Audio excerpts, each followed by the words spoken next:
Section 4. Joseph and the Trip to India. Joseph.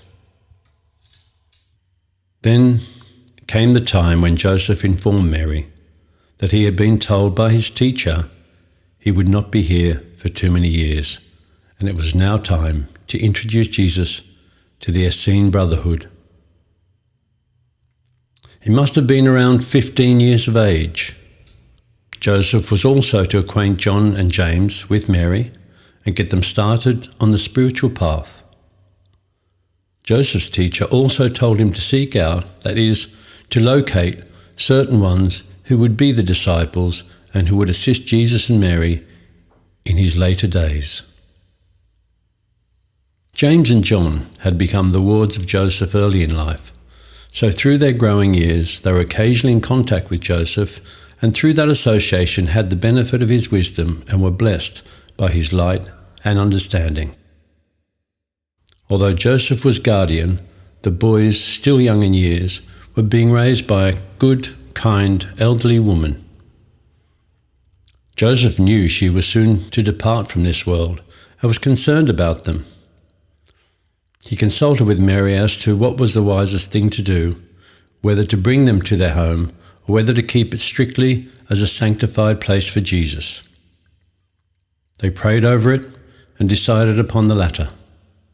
However, James and John, as other disciples, were blessed and honoured in having the privilege of knowing Joseph, Mary, and Jesus, whose light represented the triple activity of wisdom, love, and power. John and James, like the other disciples to be, were just simple individuals living in an ordinary way in localities in Palestine, where they could hear the call when the time came. Like most people, now at this time of change of cycles and world events, they did not retain the memory of the mission to be fulfilled and that they were to be a part of it. They had forgotten their vows taken before Lord Maitreya at inner levels before coming into embodiment. Yet they were guarded, protected, and guided by the silent watchers of that era through their childhood according to their development and capacity. The time came for James and John to assume certain responsibilities of manhood. Joseph went to the place to see which one would be willing to assume the responsibilities of earning a living and which one would go in training with the mystical Essene order. They were given the freedom of choice under Joseph's direction. James, being the older, sturdier, and more practical, took on the household duties and went to work for their support. John, being younger, less practical, but more mystical, would enter the Essene Brotherhood for training, to become the right-hand man for Jesus, although he did not know that. Joseph was a member of this esoteric order, prepared the way and arranged for John to enter this mystical brotherhood. This John did at the age of 15. He took the same training as adult persons. The disciplines were not softened for him. He went in training to get spiritual preparation for the service he was to render later, which was to be a certain guard for the Master Jesus, and later a guard and protector for Mary. After John had gone into training, Joseph took James to Galilee to acquaint him with others who were to become disciples. Joseph knew who the ones were to become the disciples years before Jesus knew. It had been revealed by his teacher. Since James was young, it was better that he be with them than to live alone. Joseph went not only to get acquainted with these men, but to instruct them in accordance with their understanding about the things to come, the law in Scripture, and occult writings.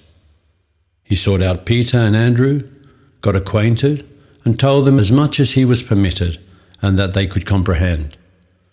So Joseph would occasionally make trips to the Sea of Galilee to educate and assist them as much as possible. Joseph was permitted by law to alert to a degree some of those who had vowed to participate in the Christian pageant. So when the call came, they were already within themselves listening, whereas otherwise they might have been pursuing their daily occupation thinking that the Messiah might come within their lifetime, yet It might be hundreds or even thousands of years, as was the prevalent idea of the Jewish race. The law did not allow Joseph and those who knew who the Messiah was to impart that knowledge to the would-be disciples and followers. However, it did allow them to stir their mental lethargy and break away the mass creation of the day from the emotional body sufficiently so that there was an acceleration of the inner consciousness. Then the preparation of the individual, through his own application, became his obligations to life. Joseph was permitted and privileged to instruct them that they could prepare themselves by application and the acceleration of their physical and inner bodies to take part in a great activity that was about to break on the screen of life. It was that individual application that drew enough light into them that enabled them to leave home, responsibilities and personal obligations to follow Jesus when he said, "Follow me." John the Baptist had also been alerted and partially prepared for the coming of the Messiah. Hence, he did recognize Jesus when he came to be baptized. Through the assistance of Lord Maitreya, Joseph, Mary, and others had secured the right to do this preparatory work. Otherwise, none would have known that Jesus was the Christ. They would have known him only as a great teacher. Joseph went about contacting various individuals. He told them that he was prepared to give from an order that was not accepted by the priests and the ruling classes of the religions to which most of them belonged, certain personal hints and guides that they could do if they so choose. He went humbly to many, both men and women. Some thought him mad. Some thought he was a seeker after place. Others thought he was promoting some scheme or deceit. So many did not take his words and ponder them in their hearts or apply the application he gave them. Therefore, many missed their calling. Some of them are yet seeking today, still expecting and looking for the Christ or Messiah to come. During Joseph's association with the would-be disciples, he alerted them to the fact that the time of the coming of the Messiah was at hand, that through his studies of law and prophecies, the time was here and they were to play a part in the event. So their preparation was going on. Joseph had not told them that he knew who would be the Messiah, nor did he tell Jesus that these men would be his disciples or who the disciples would be, because when they would meet Jesus, it was for them to recognize him as the Messiah and for Jesus to recognize them for the part they were to play. This was an initiation for each one. They would have to discern it by a feeling in their heart. John was only in the outer branch of the Essene order, as he was unable to take the final vow. Jesus was a member of the same order, but of the inner branch. John saw him only once during those years there. One day, as John stood performing certain ceremonies in the outer temple, he saw the tall, majestic figure of Jesus walk by on his way to the inner temple. John's attention was drawn away from his own adoration to God for a moment.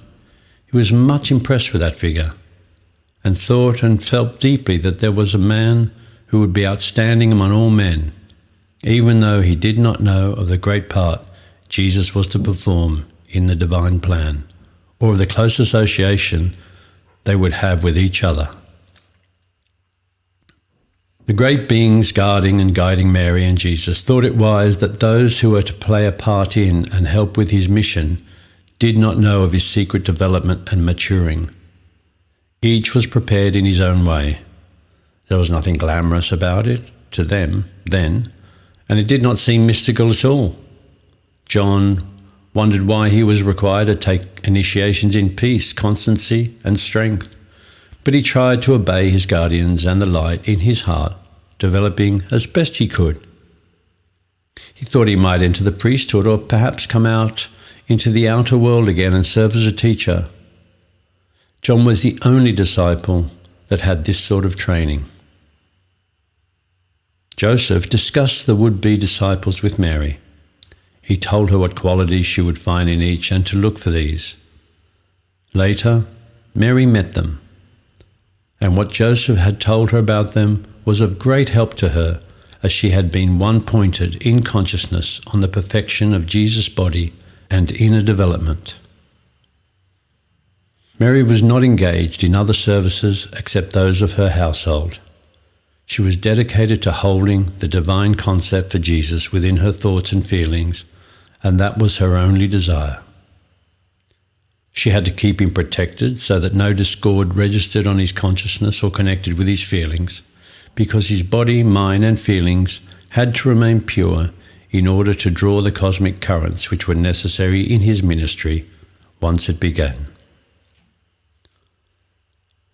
Joseph, Mary and Jesus would talk over things that were to be accomplished during Jesus' lifetime.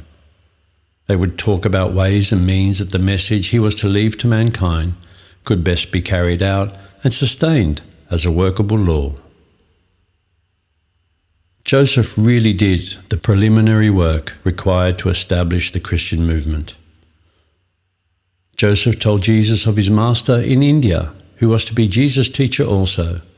Jesus was informed that he would be required to go there before or around the time he attained manhood, that he would go on foot, and that he would enter into the disciplines which this master would give.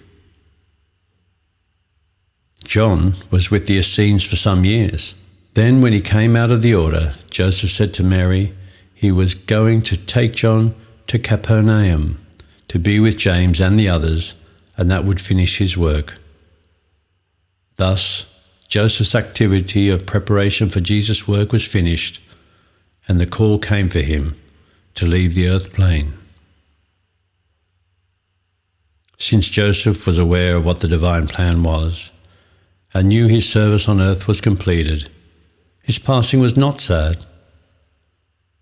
Jesus was already manifesting the Christ consciousness or activity which was bestowed upon him by Lord Maitreya during his growing years.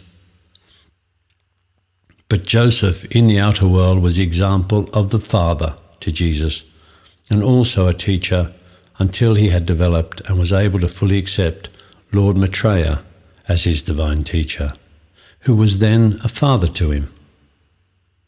Hence, Joseph's work here on earth was finished.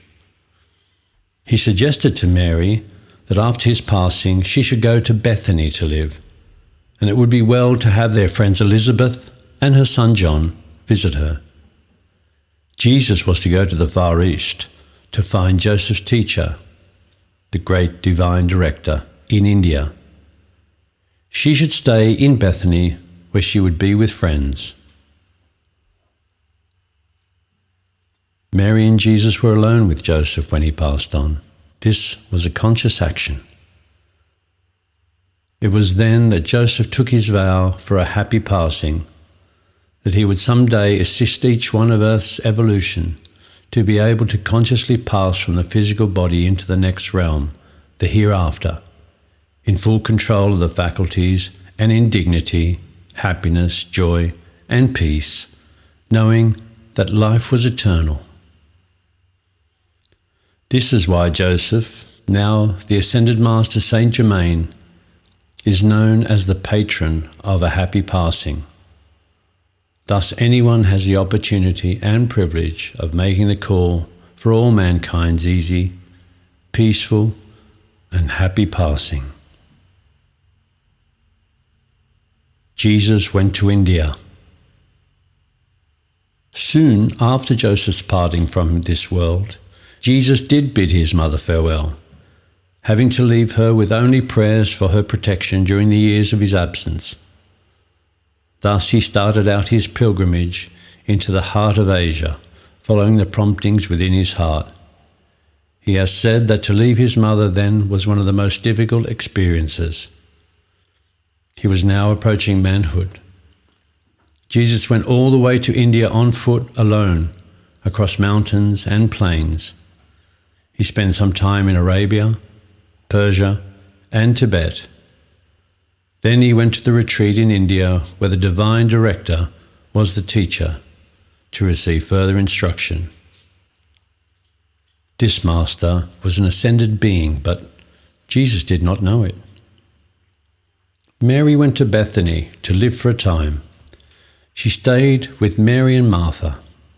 There was an old mill at the outskirts of Bethany, somewhat broken down, which had previously been used to grind grain. Here Mary would sit and weave various things such as napkins, tablecloths, or garments for Jesus. She would walk up the grassy hill of Bethany she had located, which was later to become famous. She would go up to the top alone every day and stay for hours in contemplation and commune with the God Presence. Here she would give invocations and make application for Jesus' victory over death. This was the pattern she was holding to because she knew what Jesus' destiny was. Thus, a momentum was built, and on this, Jesus ascended the 40th day from Easter. In reality, she was making a path of light, paving the way through the wilderness, which refers to the psychic and/or astral realm. The two are one and not separated. This is not only outside of oneself, but in the mental and emotional worlds as well. Mary's thoughts or prayer ran something like this: O Heavenly Father, beloved Archangels Raphael, Michael, and Gabriel, Lord Mahachohan, Serapis, beloved Joseph, and brothers of heaven, strengthen me and my son in that which is to come. Give us the strength to perform that feat of mastery of life eternal over death. Resurrect that body if it must be broken. Let it be resuscitated in dignity and honour, and let that for which we have lived be manifest to men. O Heavenly Father, give me constancy, give me faith. This pathway of light made from the top of the hill through the psychic realm connected with the consciousness of Vesta and was of great assistance to Jesus in the final victory. When John returned into the outer world, he entered into the daily activities of the people of the village. Yet certain secrets of life and mysteries which had been imparted to him, he pondered in his heart and seemingly was waiting for some mystic call. He was not the only one. There were others, both men and women, also waiting for that same call, their inner ears attuned. There seemed to be a great hush over the country, waiting as if to hear a mystic trumpet sound. Although the call came and the sound went forth, many did not hear. It was so subtle that they are still waiting for the Messiah after nearly 2,000 years. Yet he has been here, played his part, left the example, the pages in the book of life have been written, and he has entered into the glory of the ascended state. In India, Jesus dwelt there in the Master's retreat, joined the other pilgrims unannounced and sat in the circle. The Master was in deep contemplation when he came in and made no sign that he knew of Jesus' presence. The coming Messiah was given no special recognition by his fellow students, nor even by the Master Teacher, but who, of course, knew what his mission was. He was given no favours. He was treated just like the others and had to rise or fall on his own light like any other.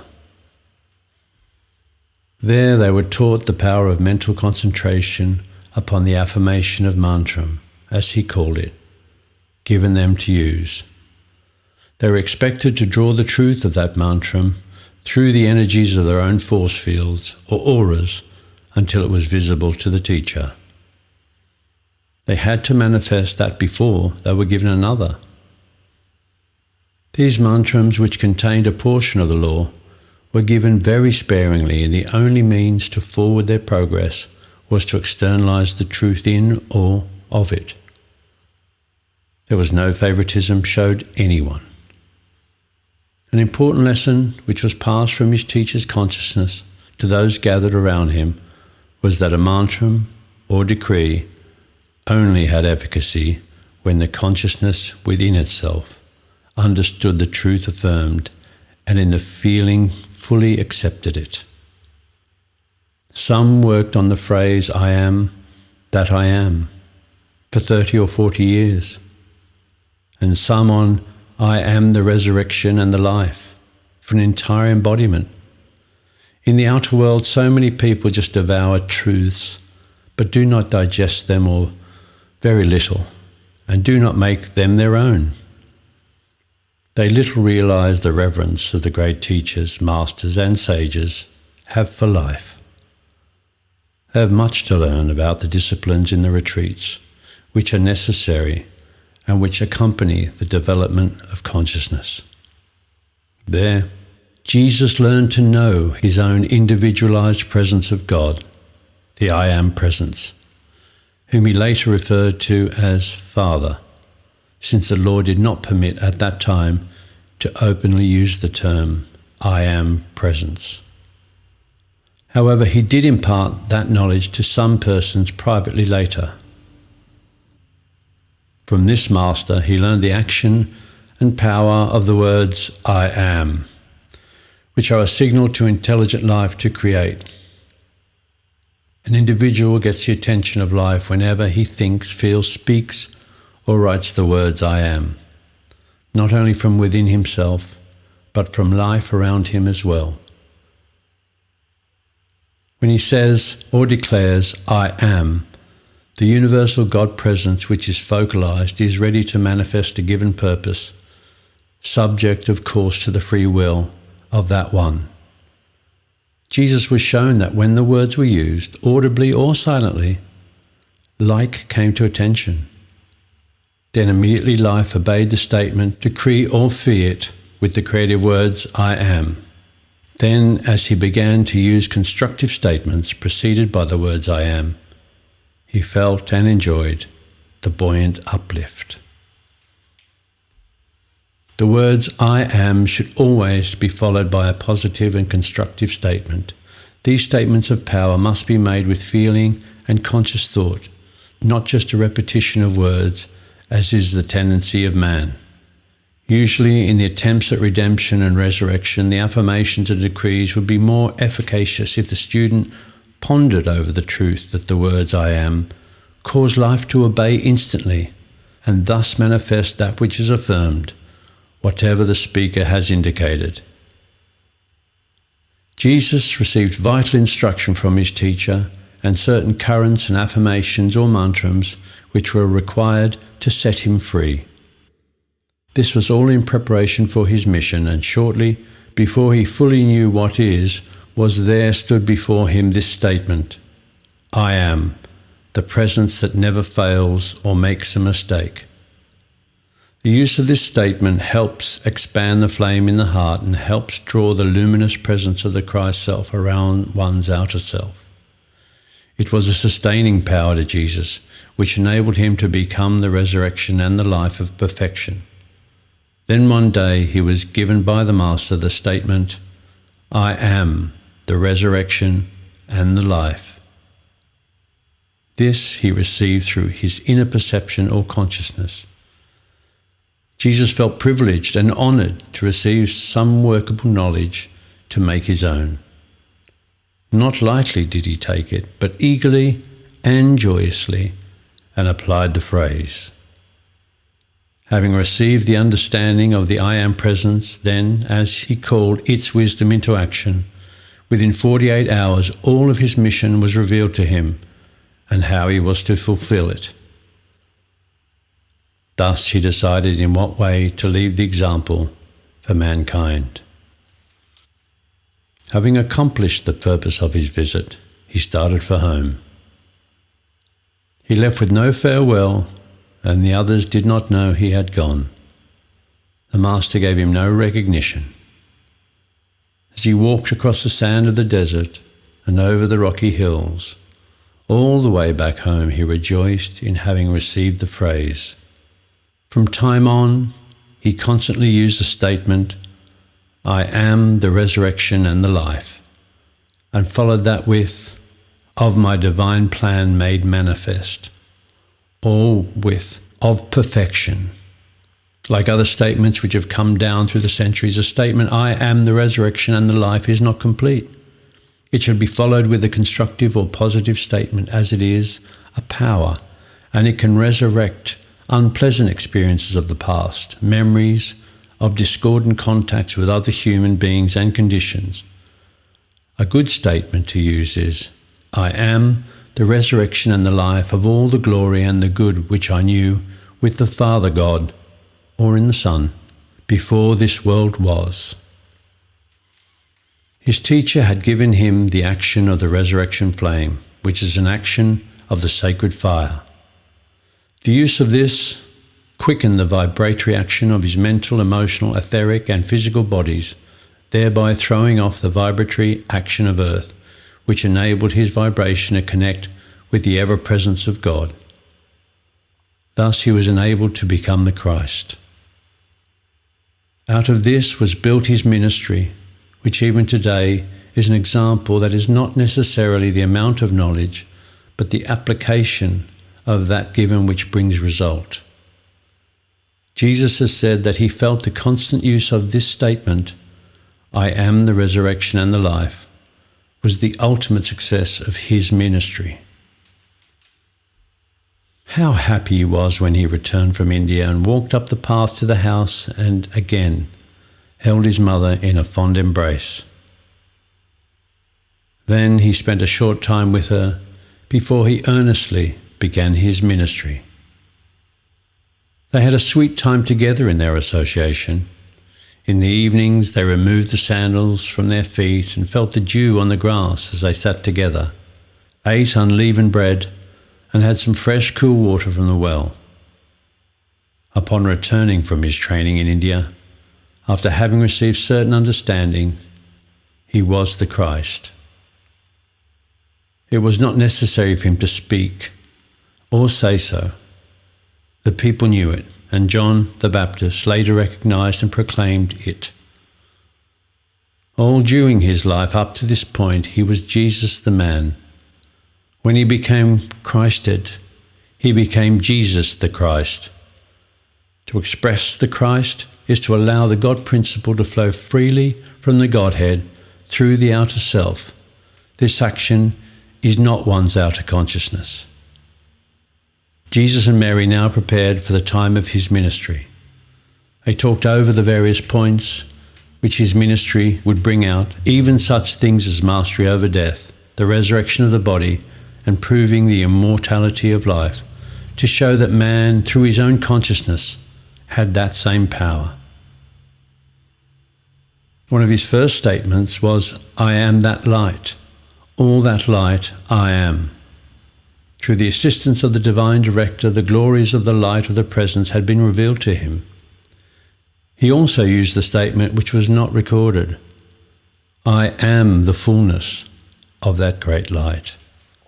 In later days, Jesus and Mary returned to Egypt previous to his public ministry.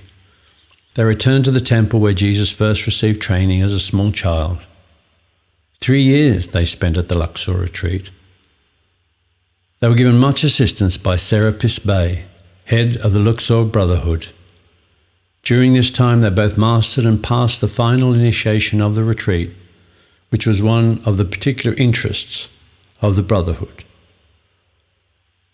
This consists of consciously and at will removing the current of life from the body through controlled breath, then returning it to the body. Here, selected students are taught how to withdraw the senses from contacting the outer and how to suspend the breath. Then the body seems to be dead. It is in this retreat that this particular action, this phase of life, is practiced. This training was in preparation of Jesus' crucifixion and resurrection.